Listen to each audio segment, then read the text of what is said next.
everybody. This is Heidi Bennett. My guest today on Vibrant Visionaries is Jeffery Madoff. He's the founder and CEO of Madoff Productions, adjunct professor at Parsons, author of Creative Careers, and executive producer and playwright. I can't wait for you to hear this conversation. Let's get into it. Welcome, Jeffery Madoff.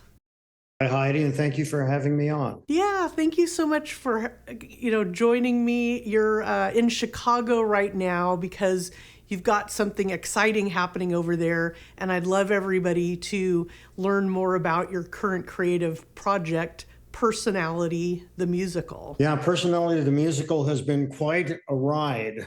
Roller coaster ride is probably the most appropriate description. And tomorrow, which is June 2nd, I'm not sure when this is going to air, but it's the first day of our previews. And then we're opening on June 14th at the Studebaker Theater in Chicago. So I've been here since, I live in New York City, and I have been in Chicago since April 30th, and will be here until the 18th of June.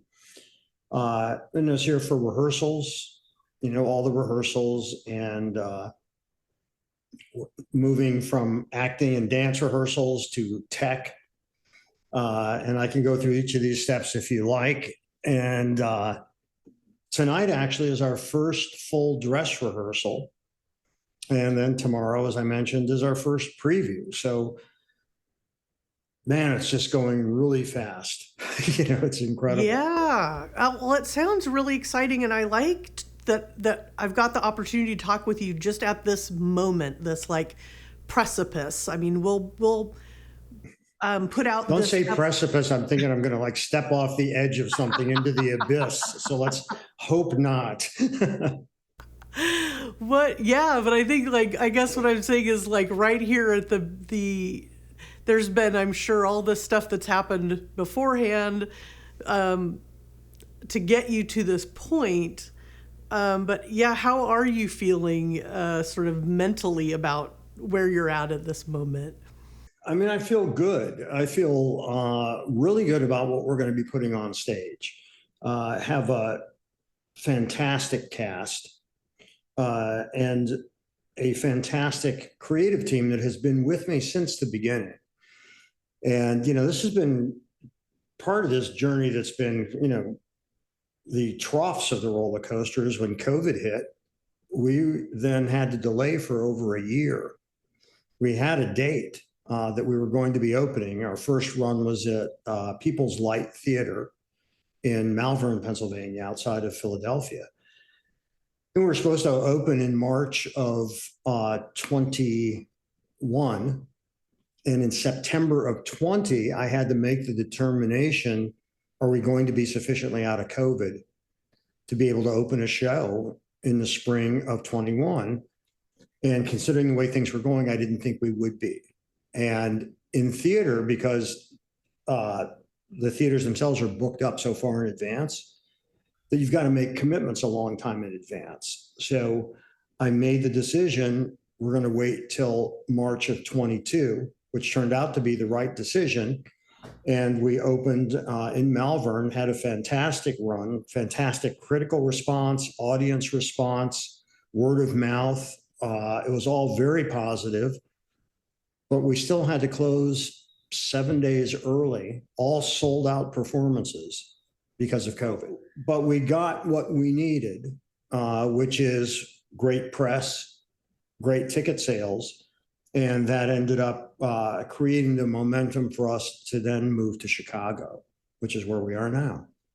I'd love to know more about the musical itself and how you decided to, pick this subject. And I know you collaborated with the musician himself, the songwriter, and I'd just love to learn more about it itself and what it's all about.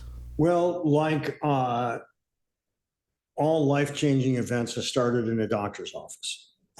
And fortunately, I was not in the doctor's office, but I got a call from a friend of mine, John Bonanni, who used to be the executive producer of Radio City Music Hall. And I had done the 75th anniversary film for Radio City. And we met that way, really liked each other. We became friends. And he was at his eye doctor's. And he called me up and said, Jeff, do you know who Lloyd Price is? And I said, sure, Mr. Personality. Yeah, I mean, one of my favorite songs is Stagger Lee.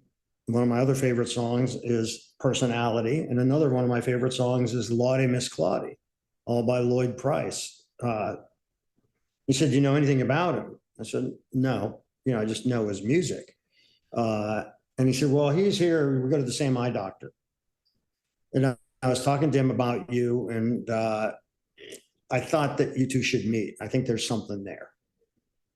Would you mind if we came up to your office? I said, no, I'd be happy to meet him. That'd be great.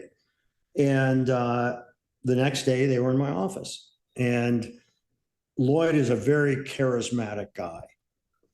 He's got this 1,000-watt smile. He's funny, and he has a lot of charisma. And we decided that we were going to do a short documentary that they were going to use to hopefully generate interest in him and in some new iteration of him, whatever that would be. And so I made this documentary. And in doing so, I first researched him quite a bit. And then for the documentary, I also interviewed him. And I was so taken by his story, so taken by all the things that I didn't know about his life, which were milestones. He recorded Lottie Miss Claudie when he was 17. It came out when he was 18. First song by a teenager that sold over 1 million copies.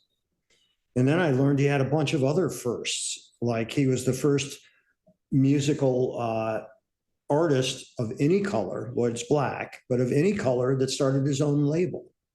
So he was an entrepreneur.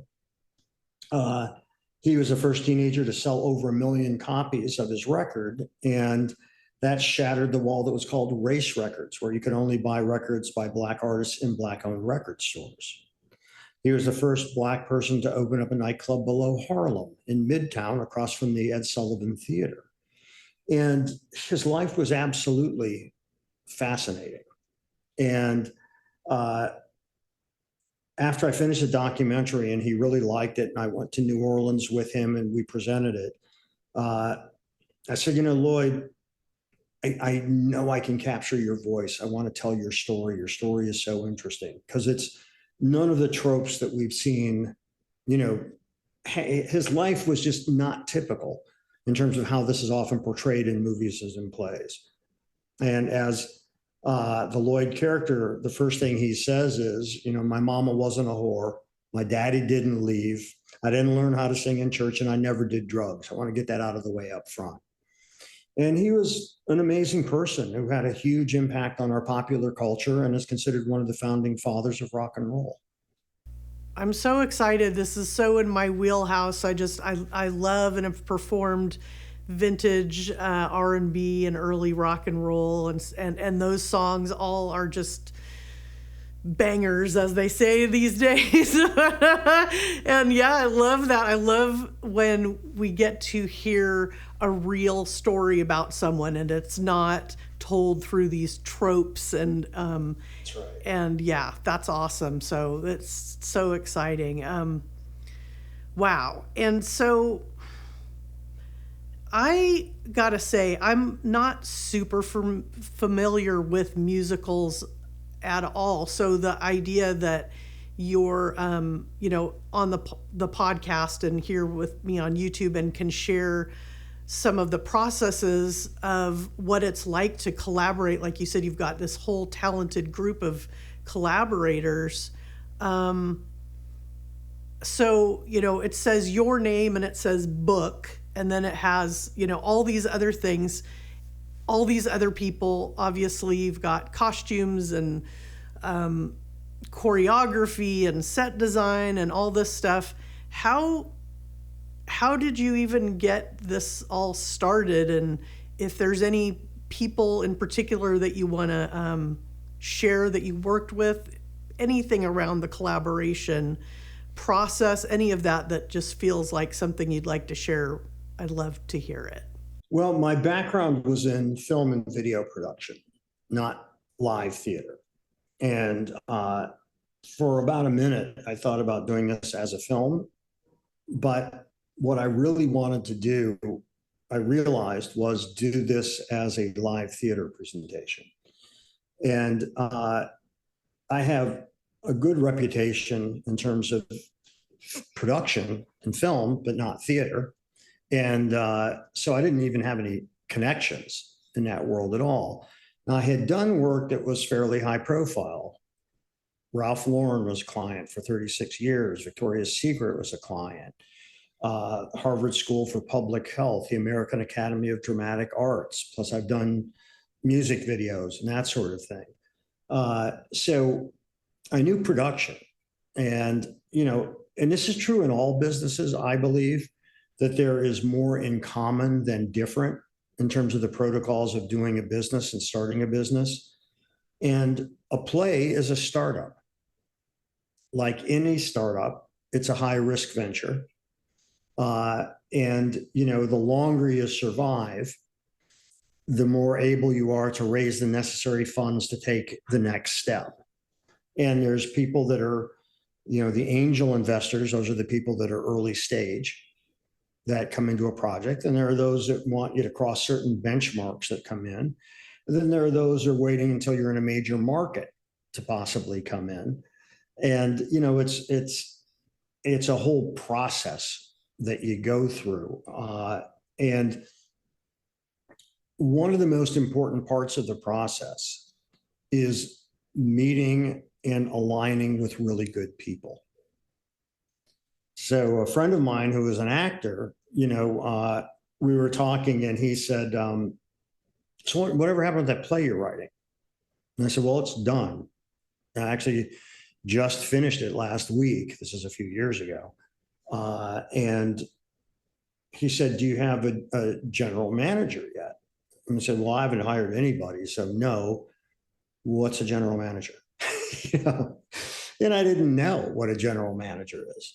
And, so he mentioned Wendy Orshan to me. Wendy is a terrific executive producer. She's a general manager.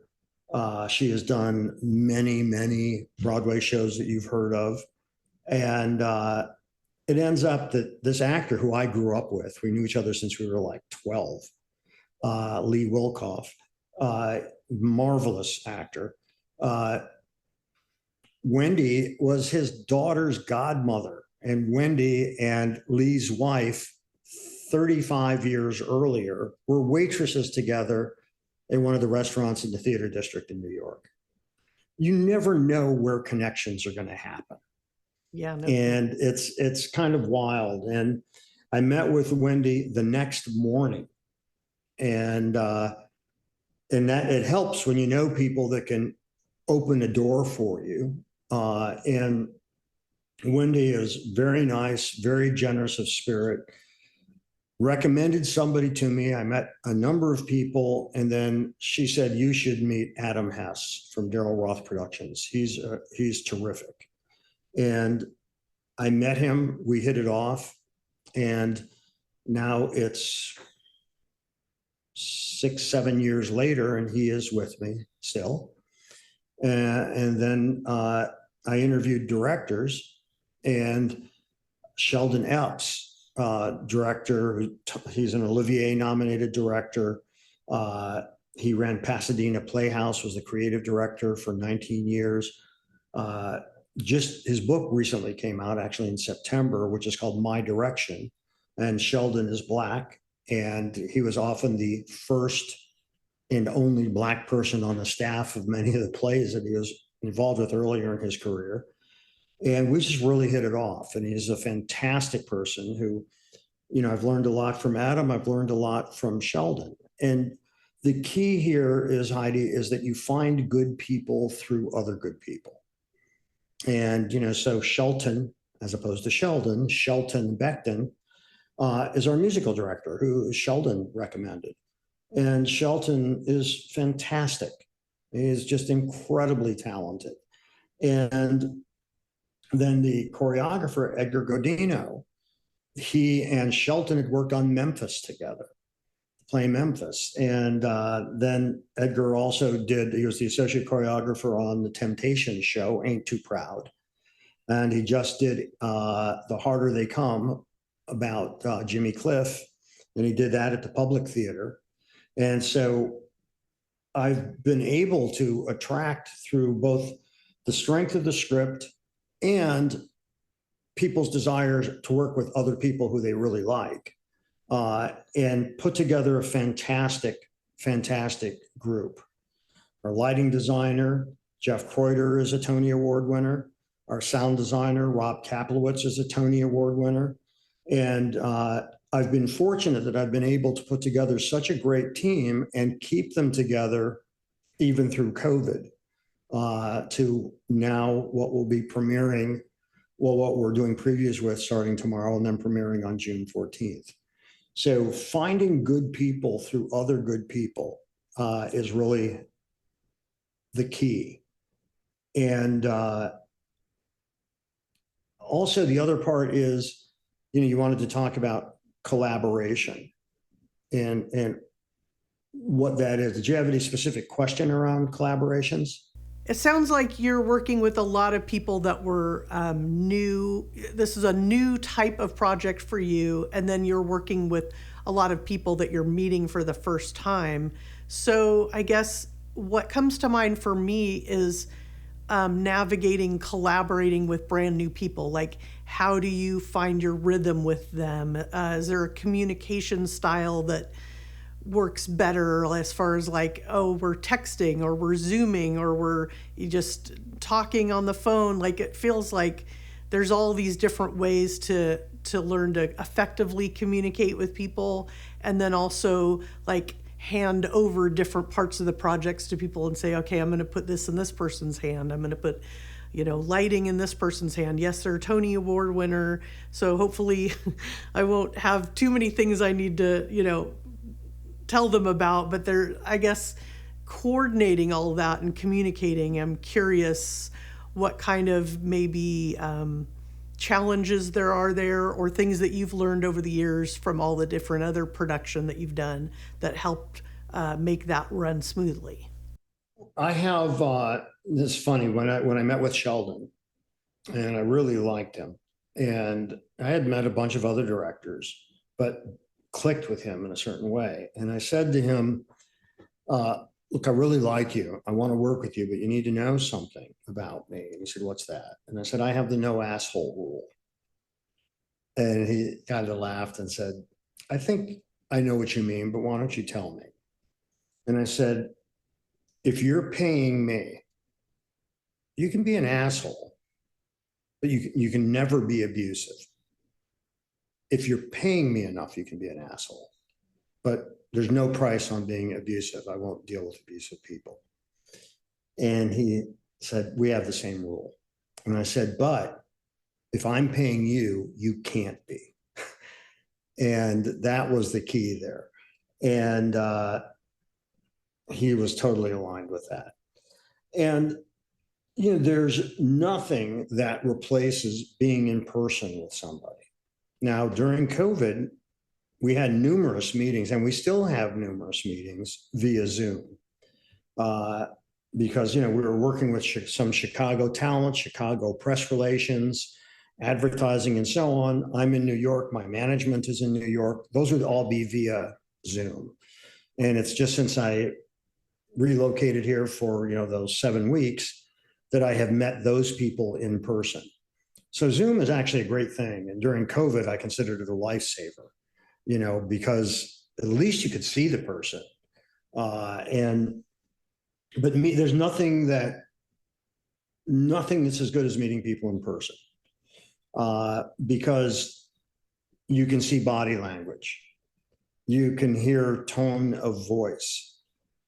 You get a real sense of that person. And even with Zoom, as terrific as it is, you schedule a meeting, and by its very nature, spontaneity can't be scheduled. So when you're actually working together, it's the most fruitful time, to do that. But the key to a good collaboration is like the key to any good relationship, and that is clear communication, and something that's really important that people often overlook is listening. Listen. Everybody wants to feel like they're heard. And that's, again, whether you're in a marriage or if you're in a business relationship, people want to be heard, and they want to feel like their ideas are at the very least heard. And I think it's important to also reflect back a certain value in their ideas, even if you don't adopt them, so that they feel emotionally invested in a part of the project. So that, comes pretty naturally to me in terms of collaborating. I always felt that one of my strengths was putting together good crews, good teams. I did that for over 40 years in all my film work. And, it's the same thing in doing a play, in putting together good people, respecting them, respecting their ideas, making sure that they feel heard.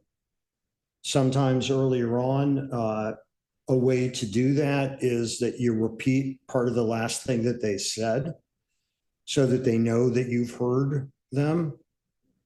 And it creates just a much better atmosphere because people feel valued. And, I've been asked, well, is this a passion project or is this a commercial project? And my answer is yes. And I think it's a false choice. I don't have to choose. I want this to be a commercially successful project. I've got, as of now, about 8 years into this, and I want this to be commercially successful. But I'm also passionate about telling Lloyd's story because it's such an important story, because it had such an impact on our popular culture. It's considered one of the founding fathers of rock and roll. And the fact that Lloyd trusted me to tell his story, and we became very, very close friends. He unfortunately died in May of 21, but he did see the first 29-hour production of the show. He saw the workshop production, which then had choreography. He unfortunately wasn't able to see Malvern. He was too sick at that point, and then passed away shortly thereafter. I'm sorry, it was a year before. He died a year before Malvern. He died in May of 21. Of course, I wish he could have seen it, but there's only one first time. And he did see the first time that was a production with the band and choreography. And I think of him all the time. He's into my bone marrow in terms of these characters and his story and all of that. But it's been just an amazing ride. And unfortunately, on that ride with really terrific people who are creative, who are smart, who are respectful, and, who know how to collaborate. Awesome. Well, thank you so much for taking the time to share some of your wisdom. I know you have a book, Creative Careers, that I'll share a link about that as well. And that is something that's right in with the Vibrant Visionaries. Those that are listening and watching, they're all folks that are on different parts of their creative trajectory. Other podcasters, filmmakers, lots of indie filmmakers, writers, cartoonists, and all that. And so, yeah, maybe before we wrap up, you could just tell us a little bit about what that book is about and who it might be good for, somebody that would want to pick up about creative careers. I'd love to. For 15 years, I've taught a course at Parsons School of Design in New York City that I created called Creative Careers, Making a Living with Your Ideas. And what the book goes into is all of the different challenges, but also the rewards of a creative career. And it's It's really interesting because most people look at it as kind of binary, well, I'm not creative, but I'm good at business, or I'm horrible at business, but I'm very creative. And, I'm a right brain person, which is, the allegedly more creative side. Well, that's a myth. Now it's a myth that had a real scientific beginning. Neuroscientist Roger Sperry came up with split brain theory in the late 60s and 70s and won the Nobel Prize. But that was before brain imaging got sophisticated, which it started doing in the early 90s. And they realized that there's tremendous crosstalk between the left and right hemispheres of the brain. And Sperry himself never intended for left and right brain to be used to describe personality types like creative or organized or whatever. That's not what his studies were about, but it became popularized. And, you can Google left brain, right brain test.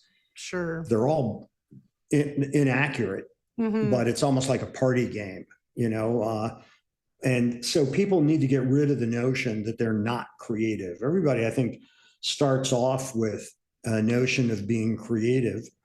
Entrepreneurs are creative because they have an idea and they actualize that idea into some kind of a business. That's a creative act, because all creativity starts with an idea. And then it's about communicating that idea and actualizing that idea. So the book goes into not only my story, but I've interviewed in the book over 55 people of varying careers, from filmmakers and authors and painters to entrepreneurs, all kinds of people, because creativity is not just limited to the performing arts as we normally think of it, or painting or writing. And so it opens up that definition, but it also, at its best times, helps you overcome some of the obstacles that you might confront. And how do you deal with that? Because it ultimately is about the person. How do they approach their life? And to have a creative career, you need to have perseverance. You need to be able to deal with risk. And you need to ultimately develop the confidence that you can succeed at what you're doing, as opposed to the delusion that you can accomplish it. Right. Because there's a big difference. We started off earlier, you talked about the precipice. And, there's a distinction that I draw between having confidence and having courage. And the difference is, confidence is actually a capability. You're confident because you've repeated something enough times that you can pretty well pull it off. So you feel confident in your capability to do something. Courage, you feel uncomfortable. You're at risk, and you don't know if you can pull it off. But you step off that precipice because that's the courageous leap you're taking. And in order to be a creative entrepreneur, you need to have the capabilities in terms of what you say you can do, but you need to have the courage, because you don't know what the outcome is going to be when you put your ideas out there.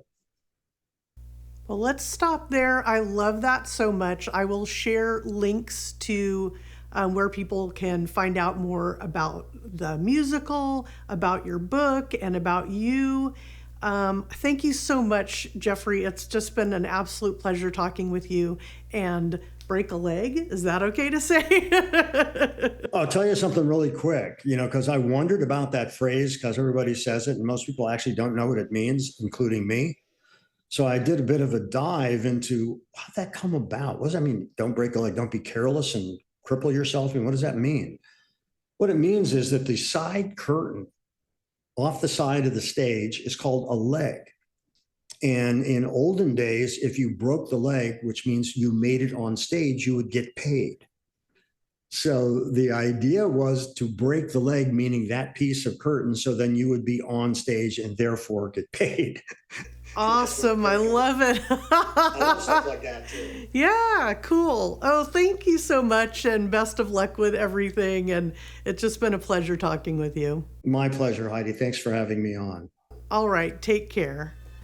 Okay, everybody, that's been Vibrant Visionaries. This has been Heidi Bennett, Jeffery Madoff, and again, I'll share the links below on YouTube and then in the show notes for the podcast. And ciao for now.